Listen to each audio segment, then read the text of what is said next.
There is a clause in your homeowner's policy that can force a binding decision on what your claim is actually worth.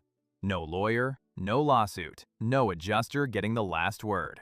It's called appraisal. It is already in your policy, and the standard form gives each side 20 days to name their person once it starts. Most homeowners have never heard the word. The people on the other side of that phone call have heard it 1,000 times. Here is the standard form, HO3, the policy most American homes are written on. Section 1, Conditions, Paragraph F. If you and we fail to agree on the amount of loss, either may demand an appraisal of the loss. Read that again. Either may demand it. Not you may request, not we may consider.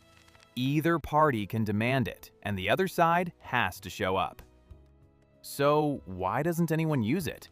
Because nobody tells you it's there. It sits on page 15 of a document you signed once, 3 years ago, at a closing table, in a stack an inch thick. Somebody demands appraisal in writing. From that moment, the clock in the form runs like this. Each side picks their own appraiser. The form says, a competent and impartial appraiser, within 20 days of getting the written request. 20 days. Miss it, and you've handed the other side the initiative. Then those two appraisers pick an umpire. If they can't agree on one within 15 days, the form says either side can ask a judge of a court of record in the state where the house sits to pick the umpire for them. Sit with that for a second. The policy contains its own way to pull in a judge, and it isn't a lawsuit. The two appraisers then separately set the amount of loss. If they agree, that's the number. If they don't, their differences go to the umpire. And here's the sentence that matters most in the entire clause. A decision agreed to by any two will set the amount of loss. Any two. Your appraiser and the umpire can outvote theirs. 2 out of 3 sets the number, and that number is binding. That is not a complaint. That is not a strongly worded letter. That is a mechanism with a scoreboard. Now, competent and impartial. The form uses those 2 words and then walks away without defining them. In practice, that means you are not picking a friend and you are not picking your contractor. Your contractor wants the job. An appraiser sets a number. Those are different incentives, and the other side will say so if you blur them. What you want is somebody who does this work, who has stood in an appraisal before, who knows what an umpire expects to see. Because here's the quiet part. Their appraiser has done this hundreds of times. Yours should have done it at least once.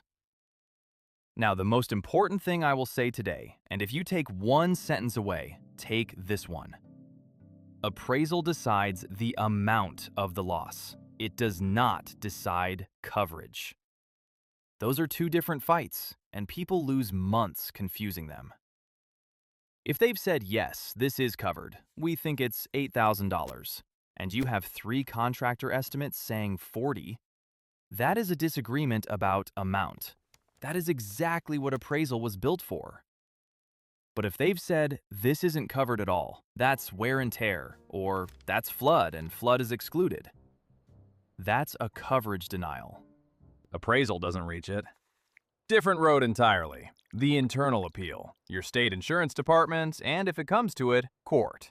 Amount, appraisal. Coverage, a different fight. Get that backwards and you can burn your clock on the wrong process.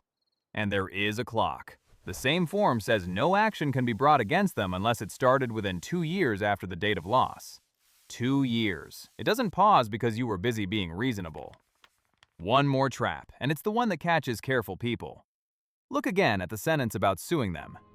No action can be brought against us unless there has been full compliance with all of the terms under Section 1 of this policy.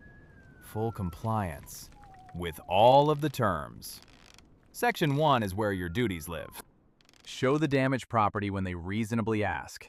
Keep records, prepare an inventory, and send them your signed, sworn proof of loss within 60 days of their request.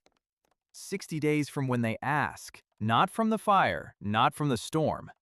Their request starts that clock, and a request can arrive as a line in a letter you skimmed. So the order matters. Do your duties first. Document that you did them. Then argue about the number.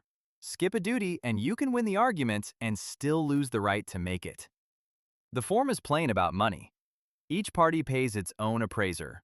Then both sides split the umpire and the other appraisal expenses equally. So it isn't free. But weigh it honestly. You're paying your appraiser and half an umpire against a lawsuit, a contingency fee, and 2 years of your life. On a gap of a few $1,000s, the math might not work. On a gap of $30,000, it usually does. 4 things to do this week. None of them require a lawyer. 1. Open your policy. Section 1, Conditions. Look for the word appraisal.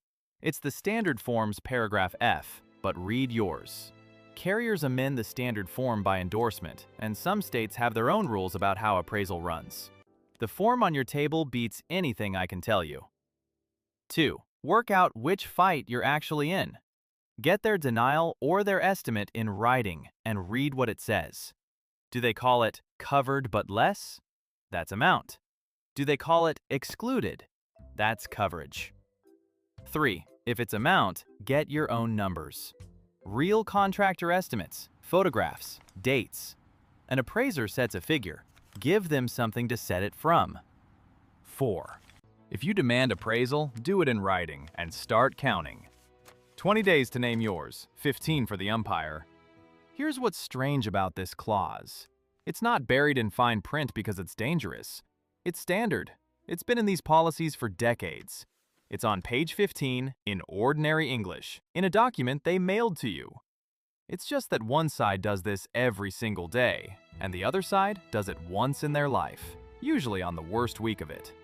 That's the whole asymmetry, not a conspiracy, just practice. The clause doesn't care who's more experienced. It gives you 20 days and a vote. The only thing that decides whether it helps you is whether you knew it was there. Now you do.